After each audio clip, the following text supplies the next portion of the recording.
एक बादशाह को अल्लाह को राजी करने की शदीद ख्वाहिश हुई।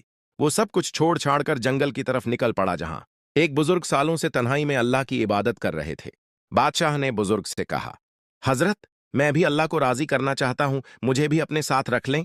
बुजुर्ग ने जवाब दिया, मैं 30 साल से कोशिश कर रहा हूं, मगर अब तक अल्लाह की रिजा की कोई निशानी नहीं मिली।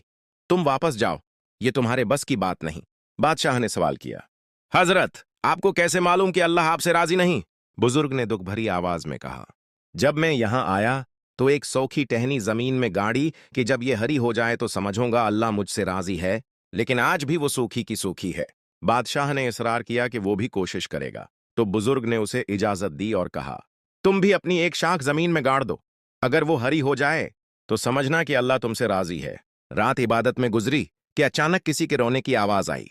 बादशाह ने कहा, किसी की मदद करना चाहिए, मगर बुजुर्ग ने नाराज होकर कहा, तुम इबादत में खलल डाल रहे हो, यहां से चले जाओ। बादशाह आवाज के पीछे गया तो देखा एक बच्चा काफले से बिछड़कर तन्हा रो रहा है। उसने बच्चे को गोद में लिया, काफले को तलाश किया और बच्चे को उनके हवाले किया। फिर वापस आया, इबादत की और सो गया।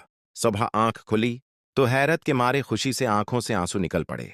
उसकी टहनी हरी हो चुकी थी। बादशाह ने मुस्कुराकर बुजुर्ग से कहा, हजरत, सिर्फ सजदे और जिक्र काफी नहीं, अल्लाह की मखलूक से मोहब्बत, खिदमत और शफकत ही असल इबादत है। अगर हम वाकई अल्लाह को राजी करना चाहते हैं तो इंसानियत से मोहब्बत शुरू करनी होगी।